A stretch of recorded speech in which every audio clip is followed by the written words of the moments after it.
بسم الله الرحمن الرحيم.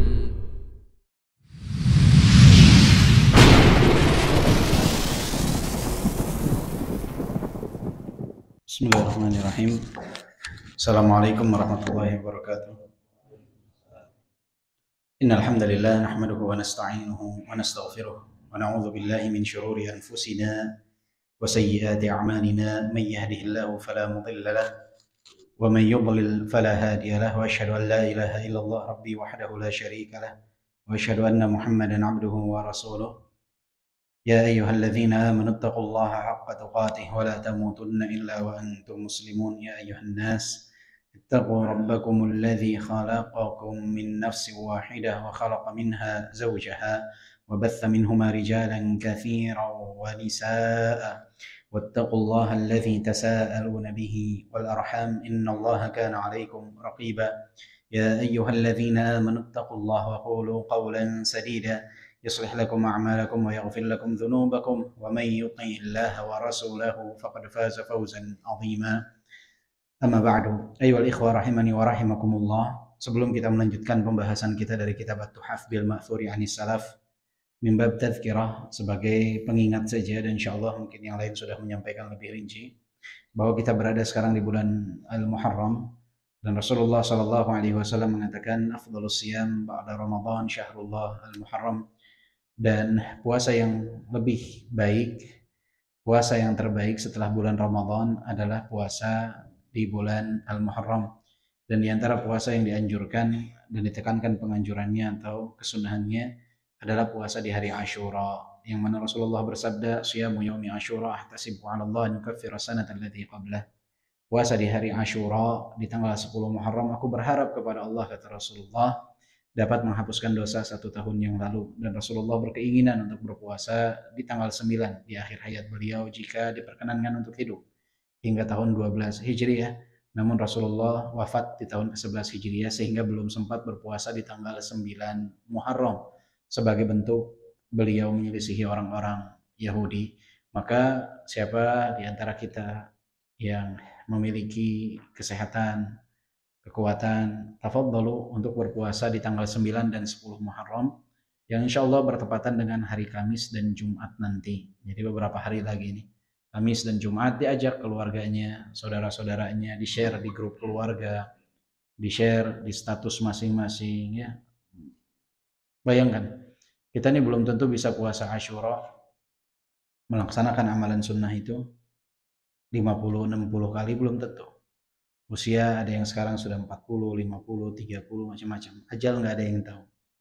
Kalau tiap tahun kita puasa hanya untuk diri kita saja, kalau usia kita 100 tahun, ya mungkin kita akan melaksanakannya sebanyak mungkin 70 kali, 80 kali. Itu jika kita mengandalkan puasa untuk diri kita saja. Tapi bayangkan jika kita sebarkan keutamaan puasa Asyura, kemudian ada yang melihatnya, ada 100 orang yang berpuasa karena melihat status kita atau di grup keluarga. Jadi antum berpuasa sendiri tapi dapat pahala, selain pahala antum, pahala 100 orang yang berpuasa karena antum mengajak mereka untuk berpuasa di tanggal tersebut.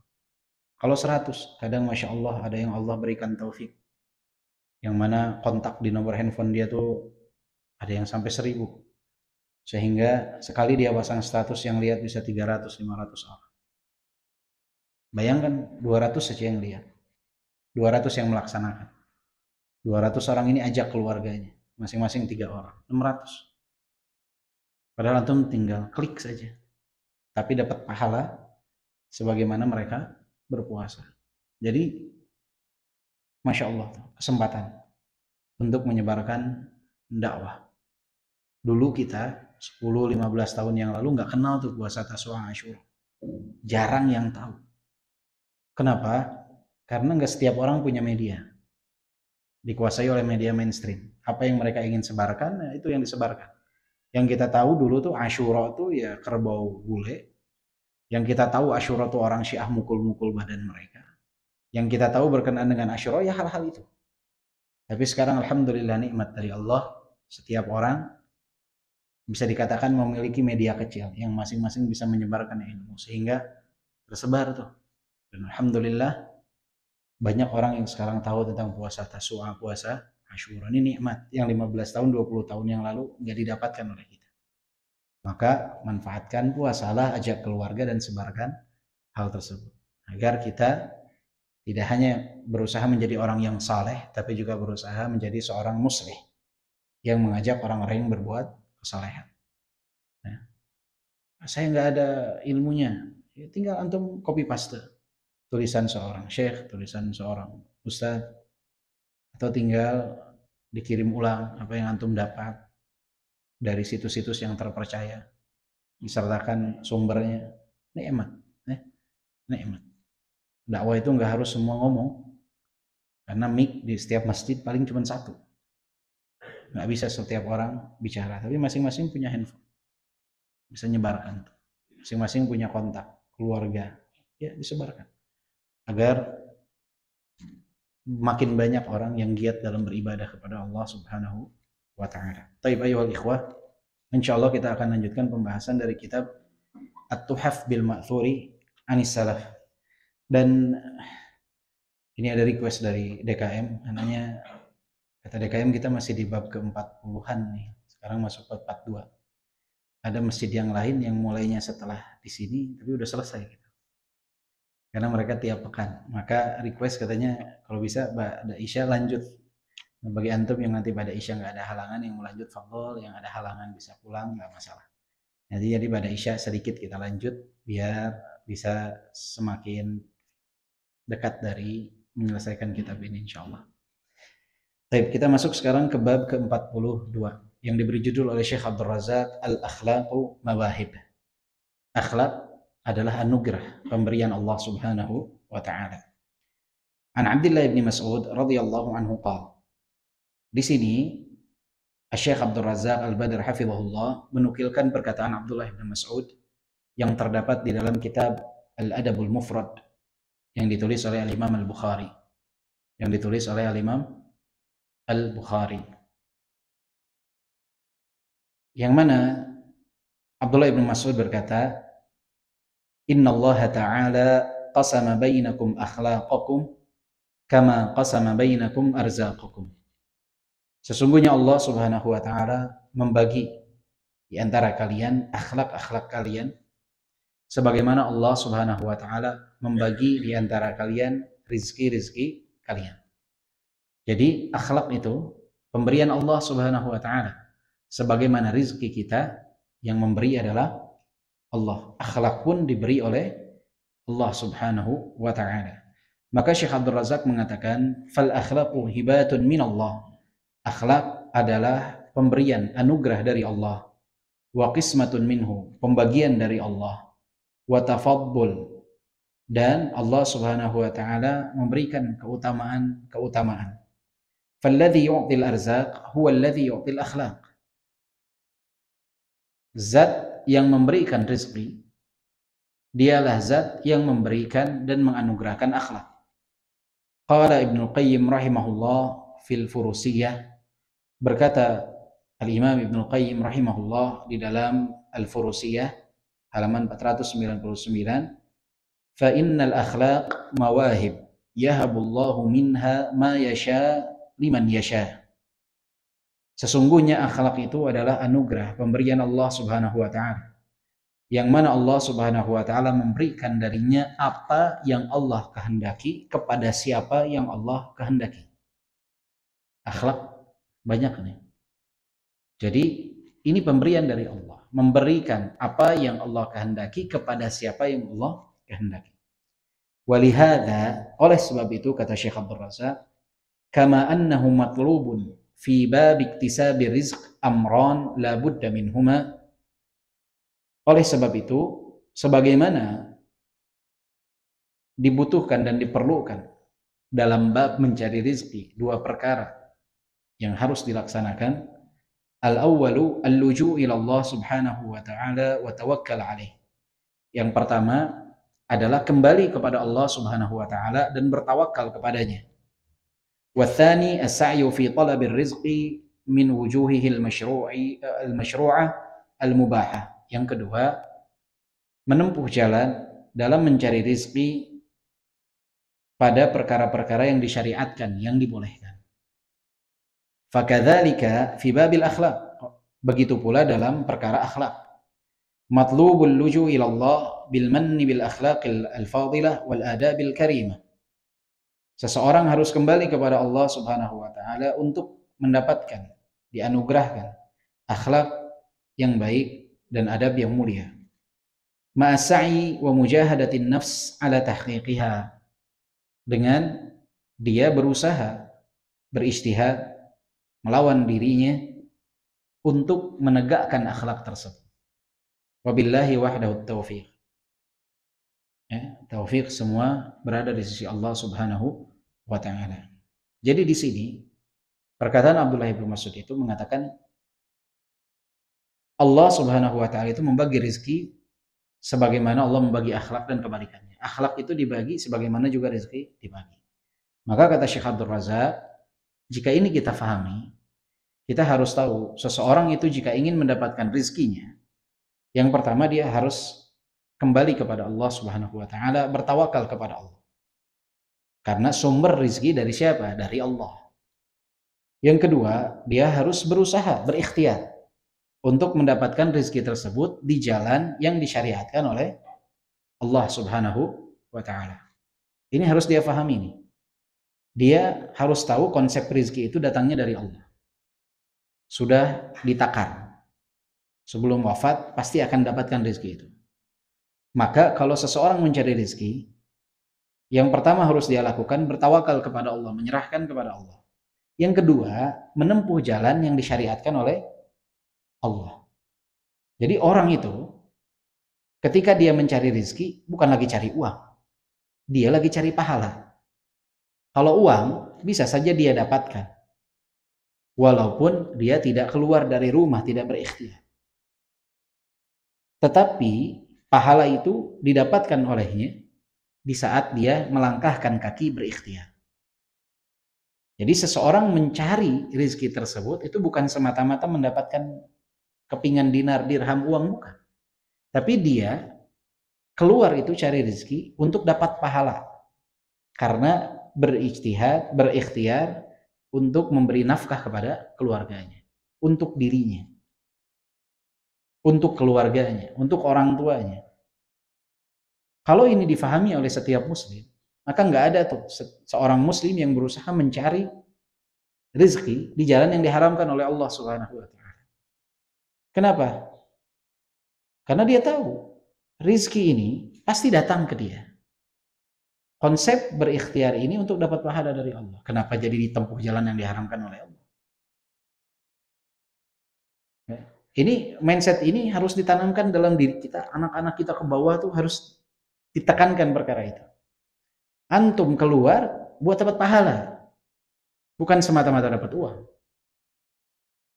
Maka jangan pernah menempuh jalan yang diharamkan oleh Allah, karena bukan pahala yang akan antum dapat, malah dosa. Rizkinya nggak akan berubah, sama, tidak akan tertukar, udah ditakar. Konsep ini sama dengan yang namanya akhlak. Akhlak ini pembelian dari Allah Subhanahu wa taala. Maka seseorang itu yang harus dia lakukan bertawakal kepada Allah, menyerahkan semuanya kepada Allah. Mintanya kepada siapa? Kepada Allah Subhanahu wa taala. Karena akhlak itu pemberian dari Allah. Dan yang kedua, dia harus mujahadatun nafs. Berusaha melawan dirinya, kebiasaan buruknya, hawa nafsunya. Dia lawan. Untuk apa? Untuk mendapatkan akhlak yang mulia. Bukan dia biarkan keburukan itu tetap ada pada dirinya. Ana emang begini orangnya. Ngomong ana memang begini. Cara ngomong antum salah. Antum harus jadi orang yang beradab. Bukan hukum itu seseorang itu bisa berubah menjadi yang beradab karena kebiasaan dia, tidak. Dia harus yang mengikuti karakter seseorang beradab itu seperti apa. Jadi bukan penilaian keberadaban itu tergantung kepada orang per orangnya, tidak. Dia yang harus mengikuti ketentuan syariat. Mana kategori orang yang beradab, mana yang Kadang sebagian orang kata, antum nggak boleh gitu, ngomong angkat suara depan orang tua antum. Ana emang begini, hati ana yang penting hati ana bersih. Nggak bisa. Antum saat melakukan hal tersebut, antum tidak beradab kepada orang tua antum. Harus ada mujahadatun nafs. Bukan pasrah terhadap kebiasaan buruk. Harus ada ikhtiar untuk memperbaiki adab tersebut. Melatih adab tersebut. Kalau dibiarkan semakin tua, semakin sulit adab tersebut untuk berubah. Jadi adab itu biar kita menjadi seseorang yang kepribadian baik, memiliki adab yang baik, akhlak yang baik, harus dipecut. Kadangkala mengalami kemunduran, tapi terus berijtihad, minta kepada Allah Subhanahu wa taala. Jangan malah nunduk di belakang hawa nafsu dan kebiasaan buruk. Nah, ini seringnya ada kata-kata ini yang sering kita dengar. Anak memang orangnya seperti ini. Saya orangnya seperti ini. Antum harus berubah. Jangan mengalir dengan diri antum. Wah, anak nggak bisa ngerubah karakter anak gini. Antum mau enggak bisa. Ya. Disepakati. Yang namanya orang tuh kalau beradab, orang senang sama dia. Nggak ada orang yang senang sama orang yang tidak beradab. Nggak ada yang nyaman. Mau istri ke suami, suami ke istri. Kan risih jika si istri bawa suami ketemu sama mertuanya. Si istri kumpul acara keluarga punya suami yang tidak memiliki adab dan akhlak. Kira-kira dia tenang nggak ketika membiarkan si suami di tengah-tengah keluarga besarnya? Dia mantau terus dari jauh, nih suami anak ngapain, ngomong apa. Nggak tenang. Kenapa? Karena dia tahu karakter, adab, akhlak suaminya tidak baik. Tapi coba kalau seorang istri memiliki suami yang memiliki adab dan akhlak, tenang tuh. Dia berkumpul bersama akhwat keluarganya. Dia tenang melepas suaminya. Begitupun kebalikannya. Seorang suami akan tenang ketika membiarkan istrinya dengan keluarga wanitanya. Kenapa? Karena dia tahu istrinya memiliki adab dan akhlak yang baik. Maka perlu mujahadatun nafs. Kadangkala ditakdirkan seseorang berpasangan ketika dia menjadi pasangan suami istri, itu masing-masing pasti memiliki kekurangan. Kekurangan ini bukan untuk dibiarkan. Kadang sebagian orang mengatakan ini kan seperti puzzle. Masing-masing punya kekurangan, dah ditempel jadi itu gambar. Jadi masing-masing tetap bertahan pada kekurangannya. Bukan. Kekurangan ini harus diperbaiki. Jadi masing-masing pasti memiliki kekurangan, iya, tapi masing-masing itu harus berusaha untuk memperbaiki diri, dibantu oleh pasangannya. Bukan akhlaknya buruk dibiarkan begitu saja. Dibantu. Ada orang yang misalkan, anak punya pasangan, ternyata ngomongnya agak kasar. Atau ada nada tinggi misalkan. Bukan dibiarkan, anak kan orangnya nggak seperti itu. Berarti kita kayak puzzle nih, udah pas, cocok. Enggak.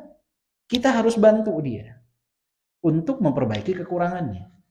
Begitupun dia membantu kita untuk memperbaiki kekurangan kita. Jadi menikah itu pasti punya kekurangan, tapi bukan untuk dibiarkan. Tapi untuk saling mengisi. Begitupun kita berkawan. Man talaba akhan bila aibin baqiya bila akh. Siapa yang mengharapkan kawan tanpa aib, selamanya dia akan tidak memiliki kawan.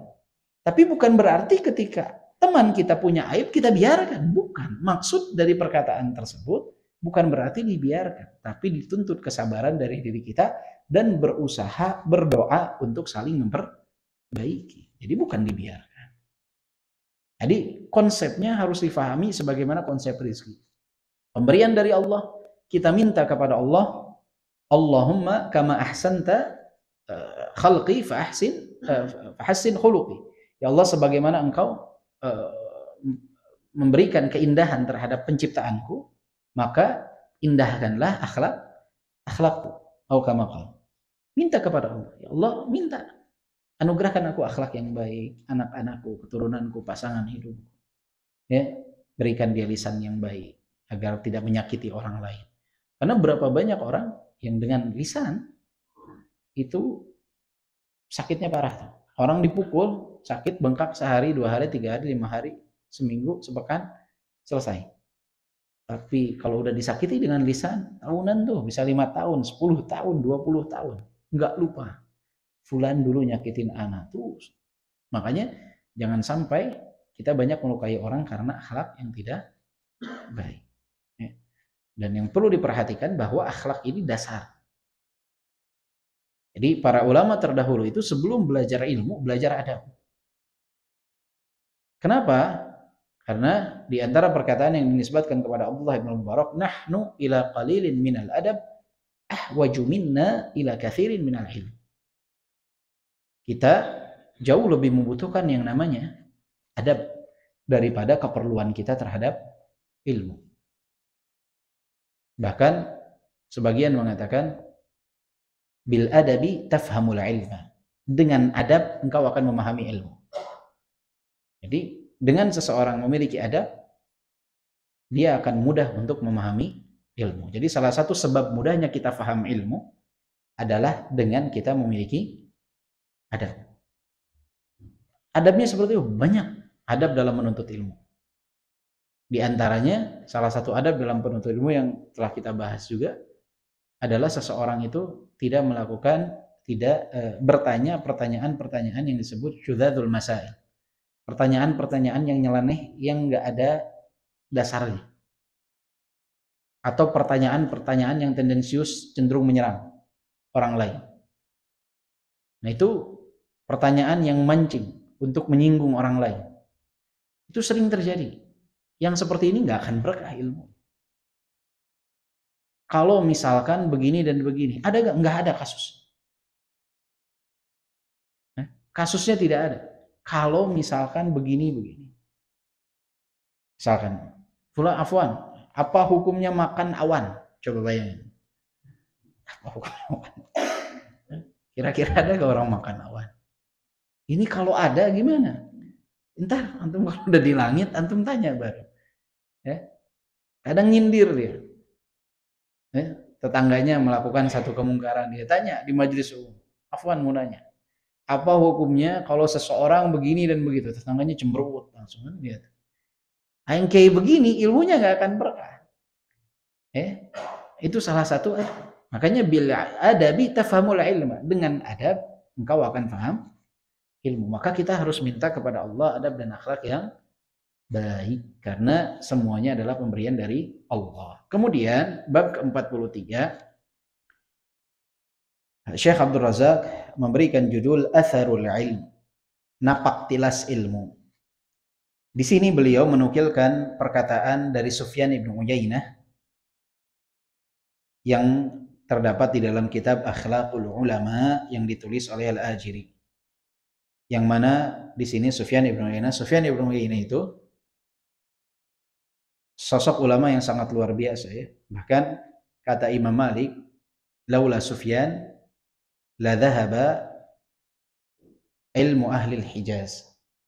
Kalau bukan karena Sufyan Ats-Tsauri, Sufyan ibn Uyainah, kalau bukan karena Sufyan ibn Uyainah, maka telah hilang ilmunya ahlul Hijaz.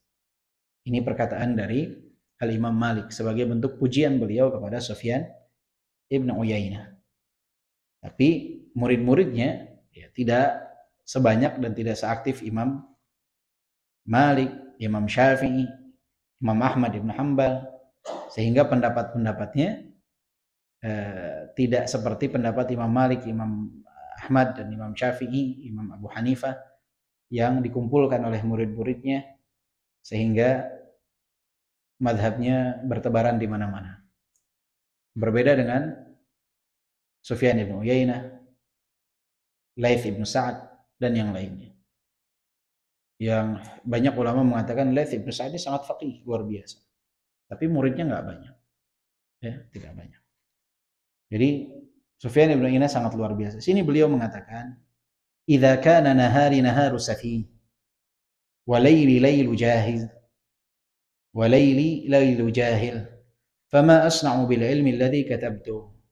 Kata beliau, jika saja siangku seperti siangnya orang-orang yang safih. Safih ini adalah orang la yahsinut tasarruf. Orang yang tidak pandai untuk bersikap. Dia nggak bisa tuh. Dikasih uang nggak bisa ngatur uang. lisannya sering keluar perkataan-perkataan kotor. Pokoknya hidup nggak karuan nih orang yang safi. Kata beliau, andaikan waktu siangku ini seperti waktu siangnya orang-orang yang safi. Walaili lailu jahil, dan waktu malamku seperti malamnya orang-orang yang jahil. Fama asna'u bil ilmi alladhi katabtu. Lantas apa faedahnya atas ilmu yang telah aku tuliskan? Jadi di sini beliau ingin mengatakan bahwa ilmu itu bukan banyak-banyakan kita menulis, tapi apa yang kita tulis, apa yang kita ucapkan diamalkan atau tidak. Jadi jangan sampai sama saja orang yang berilmu, orang yang suka ikut kajian dengan orang yang sama sekali tidak mengenal ilmu. Lantas untuk apa? Kata beliau, aku menulis. Bahasa kitanya sekarang, untuk apa kita ngisi kajian, untuk apa kita hadir di kajian? Kalau ternyata waktu siang kita sama aja sama orang. Waktu malam kita sama saja dengan orang jahil. Waktu siang kita sama seperti orang safi. Terus apa faedahnya kita belajar? Belajar itu untuk diamalkan. Menuntut ilmu untuk diamalkan. Jadi kalau sama saja apa bedanya? Kita yang belajar di sini tentang adab dan akhlak, kemudian keluar mencaci, memaki, terus apa bedanya sama orang lain? Belajar iya, keluar meninggalkan sholat, terus apa bedanya dengan orang lain? Ya? Oh belajar ini nggak boleh yang namanya syirik, ya tegakkan tauhid. Terus sama seperti orang pakai jimat. Terus apa faedahnya kita belajar? Maka poinnya bukan belajar atau tidak saja, tapi apa yang dipelajari diamalkan atau tidak. Ini yang ingin dikatakan oleh Sufyan bin Uyainah. Jadi patokannya bukan apa yang aku tulis. Nggak manfaat nih jika waktu siang dan malamku sama aja kayak orang lain. Maka kata Syekh Abdul Razak dikatakan di sini, hadhihi mau'izatun 'azimah. Jadirun bi talibil ilmi an yatanabbaha laha. Ini adalah sebuah peringatan yang amat agung. Yang sudah sepatutnya seorang penuntut ilmu itu perhatian terhadap hal ini. Wa qad kana min sya'nis salaf rahimahumullah anna al-ilma yadhharu 'alaihim fi ibadatihim wa akhlaqihim wa muamalatihim. Para salaf terdahulu itu ilmu yang mereka miliki itu nampak pada apa? Pada ibadah mereka, akhlak mereka, dan muamalah mereka. Nampak. Ibadahnya berbeda dengan ilmunya. Akhlaknya berbeda, ibadahnya beda. Jadi kalau ada orang belajar dia tata cara sholat, hadir kajian sholat kayak patok ayam. Allahu Akbar, sami Allahu Akbar. Enggak seperti itu. Penuntut ilmu, orang yang belajar, ikut kajian, kelihatan harusnya dari sholatnya. Bukan untuk dilihat orang, tapi memang harusnya seperti itu. Tumakninah dia, tenang dia sholatnya, nampak. Akhlaknya kelihatan. Lisannya tidak badhi, tidak keluar ucapan-ucapan kotor. Lisannya penuh dengan kedamaian. Muamalahnya begini, nggak bengkok. Itu zaman sekarang kajian ikut, hadir, belajar, ngisi kajian, ceramah di mana-mana. Giliran muamalah, afwan akhi. Afwan akhi. Afwan akhi. Subhanallah. Betul kata Rasulullah. Kenapa Rasulullah selalu berdoa, berlindung dari yang namanya hutang. Ini sering ada dalam muamalah. Namanya muamalah itu tidak jauh dari perkara hutang piutang. Sering terjadi. Rasulullah selalu memohon perlindungan agar terlindung dari hutang. Allahumma inni a'udzubika minal ma'thami wal maghram.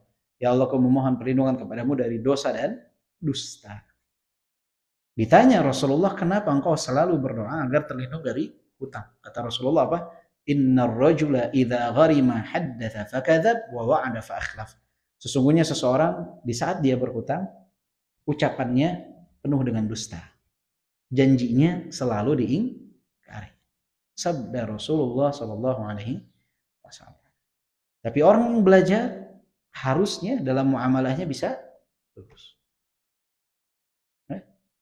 Sudah. A, B, B. Jangan seperti bunglon. Sini biru, besok merah, besok hijau. Yang penting orang senang, mau halal, mau haram, terjang. Nggak seperti itu. Nampak tuh para salaf tuh dari akhlaknya, dari adabnya, dari ibadahnya. Orang yang berilmu itu nampak. Kama qala Al-Hasan Al-Basri, sebagaimana perkataan Al-Hasan Al-Basri rahimahullah, kana ar-rajulu idza talaba al-ilm lam yalbath an yura dhalika fi basarihi wa takhasyu'ihi wa lisanihi wa yadihi wa salatihi wa zuhdihi. Rawahu Ad-Darimi. Kata Al-Hasan Al-Basri, seseorang itu kana ar-rajul. Jadi kalau ada para ulama salaf mengatakan dalam sirah bentuk fi'il madhi, itu menandakan orang-orang yang senior dari golongan mereka dan yang sebelum mereka. Jadi kalau ada tabi'in yang mengatakannya berarti seniornya tabi'in dan para sahabat. Kalau ada yang mengatakannya dari atba'ut tabi'in berarti seniornya mereka atau dari golongan tabi'in atau golongan sahabat. Jadi para salaf terdahulu jika menuntut ilmu itu akan nampak sekali dari apa? Dari pandangannya. Nggak begini pandangannya. Ya. Lebih banyak menunduk. Kekhusyuannya, lisannya, itu penuh dengan doa di setiap nafasnya. Ada pernah dulu satu syekh datang ke Indonesia, namanya Syekh Abdul Aziz Al-Bur'i, hafizahullah. Beliau itu kalau ngomong selalu barakallahu fi. Setiap selesai ini ngomong barakallahu fi. Antum mau kemana? Barakallahu fi. Bahasa Indonesianya nih misalnya. Ana mau ke sini. Masya Allah. Barakallahu fi. Kapan antum datang? Barakallahu fi. Itu terus tuh. Dari lisannya. Penuh dengan doa. Kita setiap detiknya penuh dengan cacian, celaan, makian. Nampak dari apa? Dari lisannya. Dari tangannya. Nampak. Apa yang dia lakukan? Begini atau begini? Oh, saya mah tangan di atas, cuman begini, sama aja. Bukan di bawah atau di atas, memberi atau meminta atau memberi, itu kan patokannya. Oh, saya tangannya di atas, tapi ternyata di atas pun bukan memberi, tapi tetap meminta. Ya. Jadi tangannya kelihatan. Sholatnya nampak. Kezuhudannya nampak. Ini nampak jelasnya. Ya. Jangan wah saya biar dibilang gaul misalnya. Pengen dibilang gaul. Jadi dari pakaian, dari apa nggak mau terlihat. Akhirnya nggak mau terlihat bukan dia menggunakan, dia ingin terhindar dari yang namanya pakaian syuhrah, malah masuk dalam bentuk pakaian yang dilarang dalam syariat yang justru diharamkan. Antum ya fulan, kenapa tidak pakai gamis, sarung, thob, atau menggunakan pakaian yang longgar? Wah, nggak mau, takut disebut pakaian syuhrah.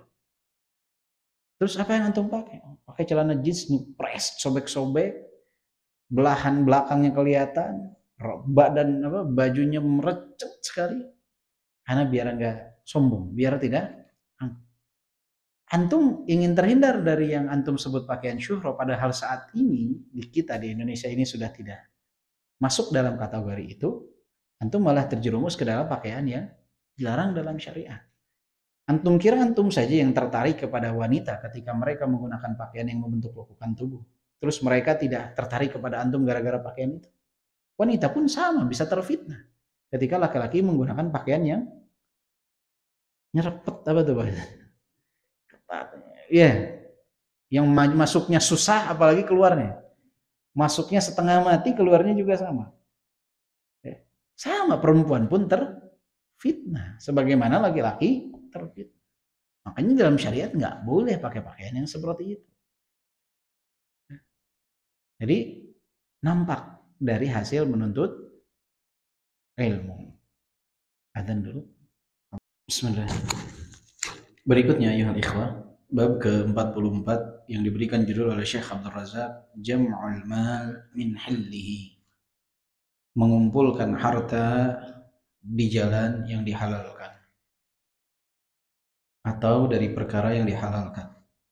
Di sini Syekh Abdul Razak menukilkan perkataan yang terdapat di dalam kitab Islahul Mal Ibni Abi Dunya halaman 53, yang mana perkataan yang dinukilkan adalah perkataan dari Sa'id bin Musayyib.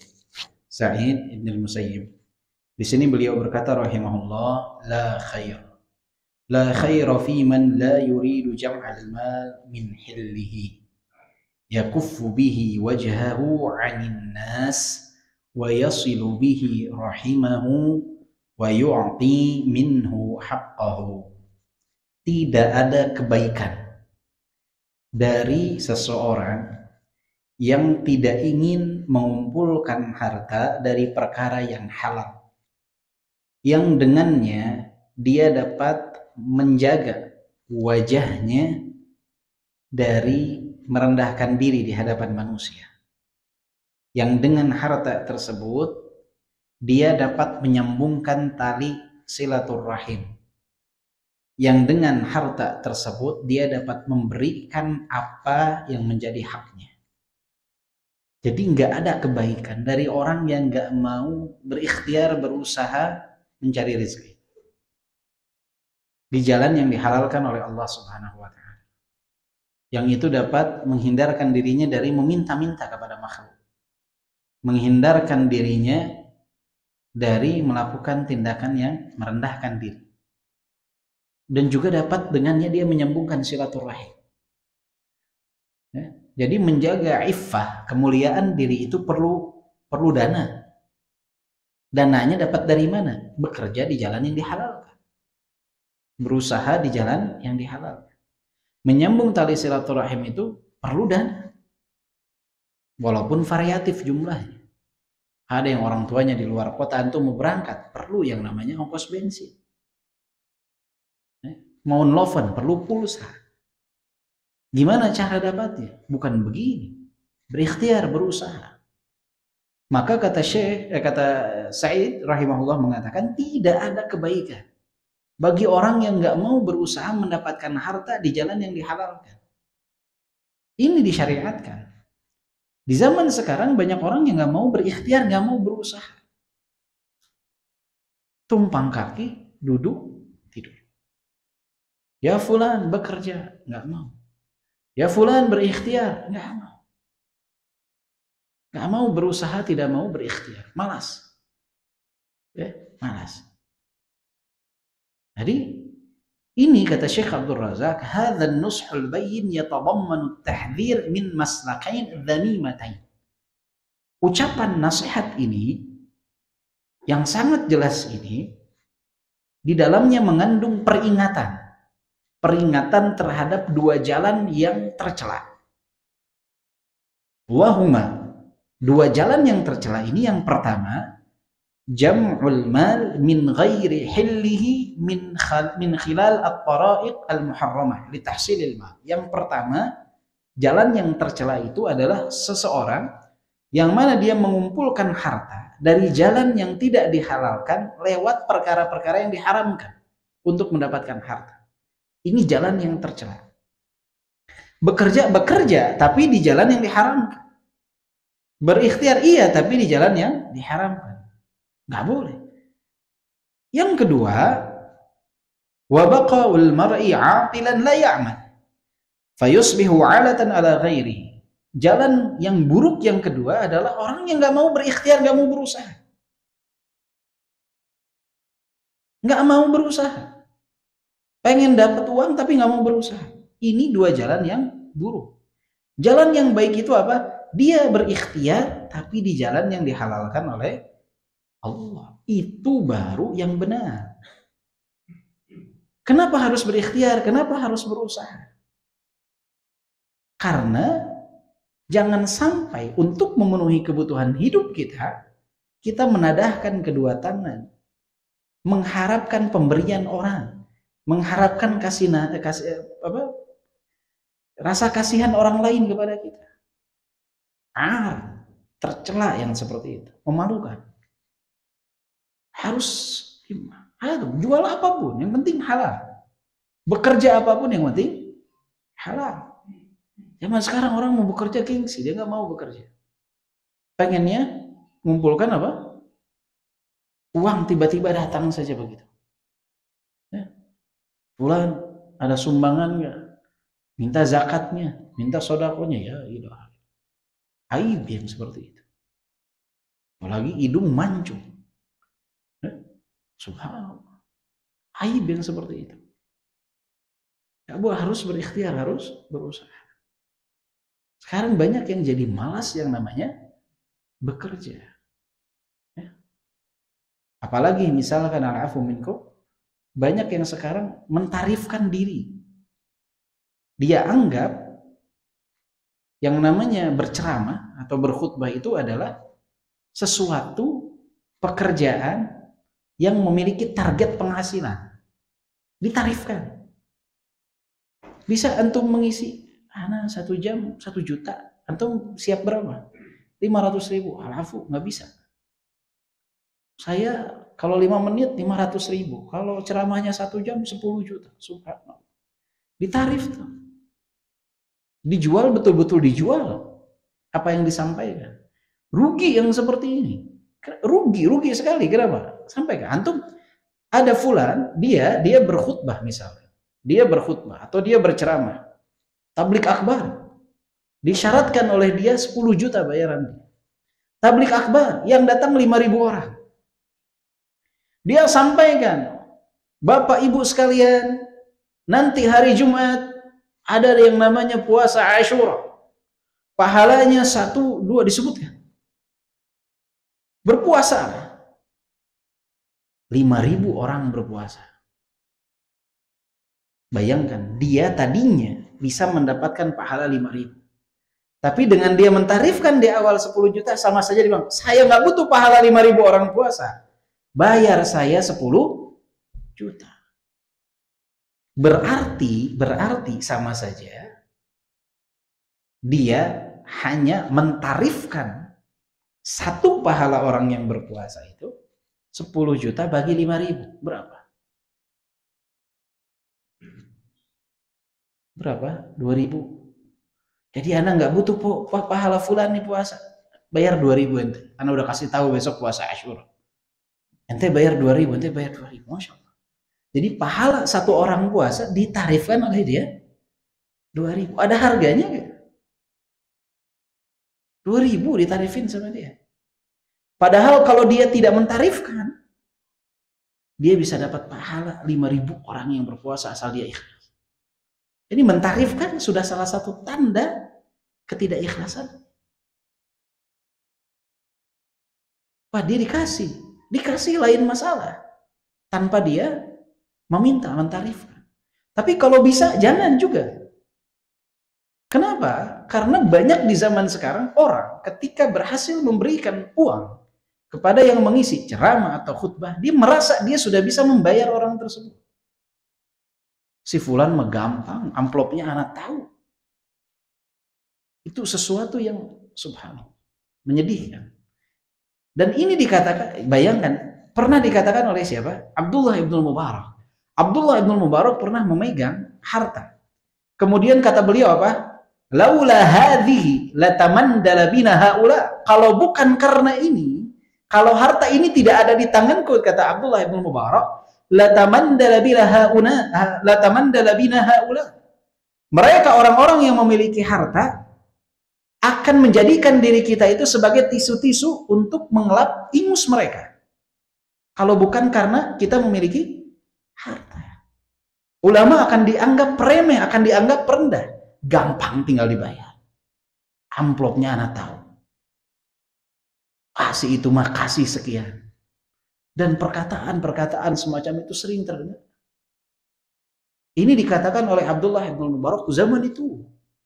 Kira-kira kalau zaman sekarang Abdullah ibn Mubarak masih hidup melihat fenomena yang ada, apa yang akan dikatakan oleh beliau? Makanya seorang talibul ilmi, mau dia talibul ilmi atau dia penceramah, mau apa, harus punya ma'isyah, harus bekerja. Sehingga tidak mengharapkan pemberian dari orang lain. Ini berlaku untuk semua. Harus punya ma'isyah. Siapapun kita harus punya penghidupan. apapun, mau jual tempe, mau apapun, mau bekerja bangunan, apapun, halal, indah, nikmat, istimewa, nggak ada yang hina. Selama pekerjaan tersebut halal. Yang hina tuh kalau kita begini. Jangan. Allah apalagi kasih ke kita anugerah fisik sempurna misalkan. Nikmat. Bisa jalan, bisa apa. Bekerjalah. Sufyan ibn Uyainah pernah mengatakan, dunia itu hina dan senantiasa condong pada setiap kehinaan. Akan tetapi, ada yang lebih hina daripada dunia. Apa itu? Yang pertama, seseorang yang mengambil dunia tanpa hak. Yang kedua, seseorang yang mencari dunia di jalan yang tidak dibenarkan. Yang ketiga, yang meletakkannya di jalan yang tidak seharusnya.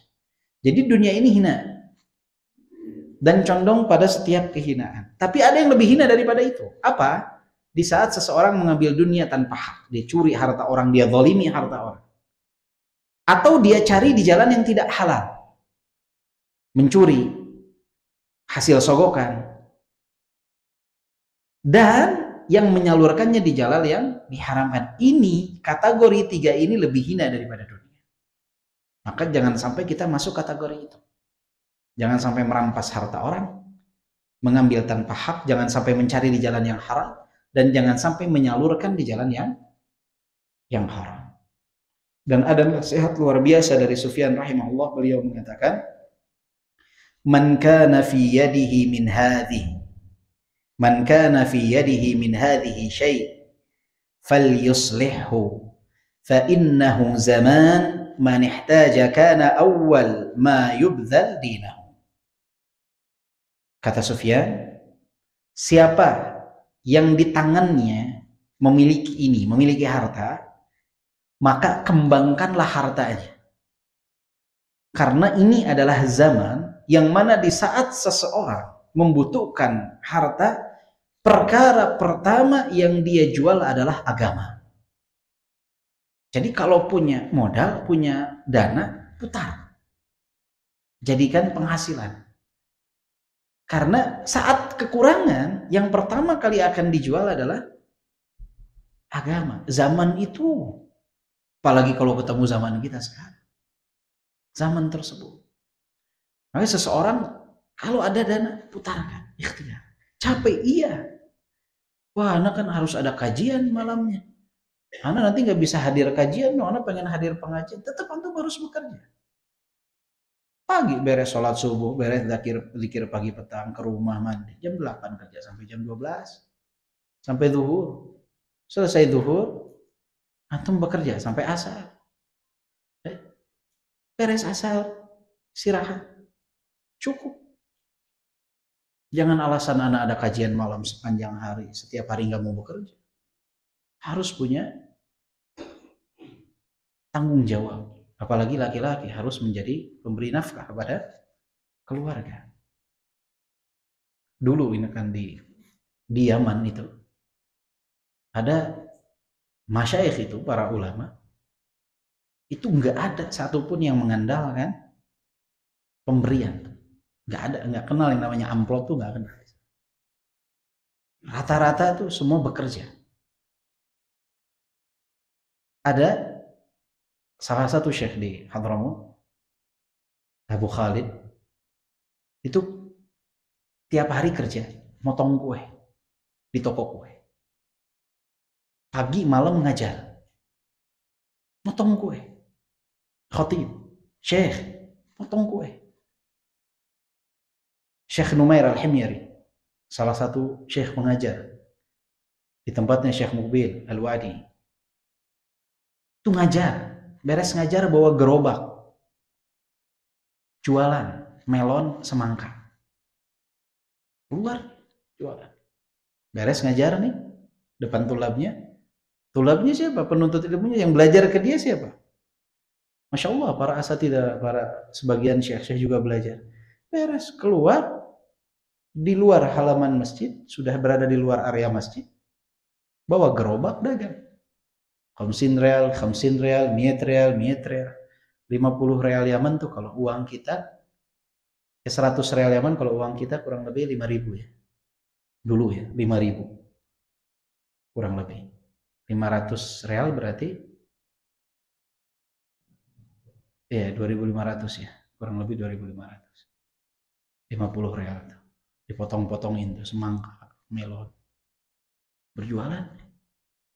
Coba di kita ada gak? Jarang. Wah, ana mendingan pakai amplop. Wajib. Ngomong setengah jam daripada jualan. Dan anehnya luar biasa, ketika ada pengajar yang berjualan di Indonesia nih, mayoritas menganggapnya aib. Ustadz jualan. Aneh. Subhanallah. Jadi jualan nggak boleh. Terus gimana dia mau nafkahin anak-anak? Keluarganya. Jadi justru pemberian itu dianggap wajar, kerja dianggap aib. Subhanallah, musibah. Lah, ini satu pemahaman yang keliru. Harus bekerja. Harus bekerja. Maka semua penuntut ilmu. Jadi jangan dididik juga anak-anak di pesantren itu harus jadi pengajar tuh nanti udah gede. Enak. Nanti tiap khutbah dikasih sekian, tiap ceramah dikasih sekian. Dari kecil si anak di pondokan itu targetnya adalah amplop. Naudzubillah, jangan. Ya. Ente belajar sekarang, nanti itu udah selesai belajar, anak ajarin ente dagang. Jangan jadikan dakwah sebagai medan mencari nafkah. Cari nafkah biar jualan. Dakwah harusnya itu yang diajarkan. Itu yang ditekankan.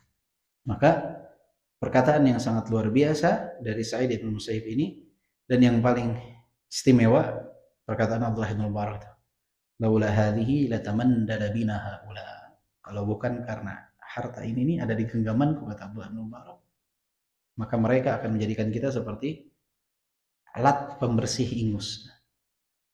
Dijadikan seperti mandil. Mandil ini kalau bahasa kita sekarang seperti tisu.